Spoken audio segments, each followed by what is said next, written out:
अयोध्या के राम मंदिर में 22 जनवरी के दिन रामलला की प्राण प्रतिष्ठा होगी। इसे लेकर तैयारियां अंतिम पड़ाव में है। खास बात यह है कि प्राण प्रतिष्ठा और पूजन से जुड़े साजो सामान काशी के हुनरमंद हस्तशिल्पी तैयार कर रहे हैं।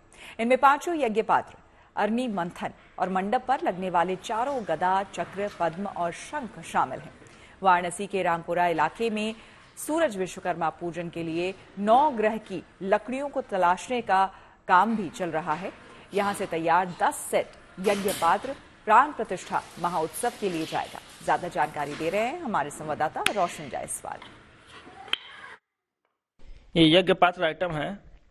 ये 5 आइटम का एक सेट होता है। ये सारा कार्य श्री राम जन्मभूमि में जो यज्ञ होगा उसमें ये यूज होगा। इससे ये पूर्णाहुति होता है। लास्ट में ये आहुति देने के लिए बना हुआ है। इससे आहुति दिया जाता है। ये स्फय है, खड़ग भी इसको बोलते हैं। इसे वैदिक कुंड का नाप लेते हैं, लेक घिसते हैं कुंड के बाहर। ये प्रणिता पात्र है, इसमें जल रहता है। वो प्रोक्षणी पात्र है, इसमें घी रहता है। और ये अग्नि मंथा है, आगे निकालने का यंत्र है। ये ऑर्डर मेरे पास कम से कम 1.5 महीना पहले आया था। 1.5 महीने से ही वर्क इस पर चल रहा था।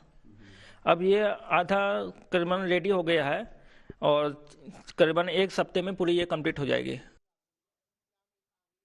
रामलला की प्राण प्रतिष्ठा के लिए देश भर में उत्साह है। हर राम भक्त इसमें बढ़ चढ़कर अपना योगदान दे रहा है। अहमदाबाद में अखिल भारतीय डगभक्त समाज ने राम मंदिर के लिए 450 किलो का खास नगाड़ा तैयार किया है।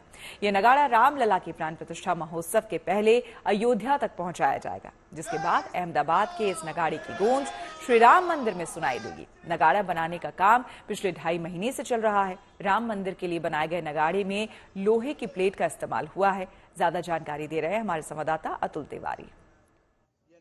विशेष नगाड़े को ले जाने के लिए एक रथ भी बनाया गया है। इस रथ के बारे में भी हम जानकारी लेंगे। ये नगाड़ा वजनदार है, 450 किलोग्राम है। कैसे यहाँ से अयोध्या तक पहुँचाया जाएगा? इस नगाड़े को ले जाने के लिए हमने एक रथ का आयोजन किया हुआ है और उस रथ के द्वारा यहाँ एक शोभा यात्रा का आयोजन हम करेंगे और तकरीबन 7 से 8 दिन के अंदर इस नगाड़े को हमें अयोध्या पहुंचाना है। तो यहाँ से हम शुरू करेंगे। एक शोभा यात्रा के द्वारा यहाँ से जाएगा, गोधरा जाएगा, गोधरा दर्शन के लिए रखा जाएगा। गोधरा से निकलेगा दाहोद, दाहोद से फिर MP।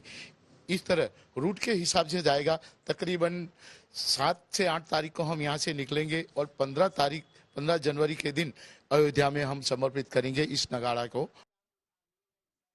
भगवान राम के ससुराल जनकपुर यानी कि नेपाल से चला पवित्र जल कलश गोरखपुर से आगे निकल चुका है। अयोध्या में रामलला के जलाभिषेक के लिए नेपाल की नदियों का जल एकत्रित किया गया है और उसे कलश में भरकर लाया जा रहा है। इसके साथ राम भक्तों की टोली भी चल रही है।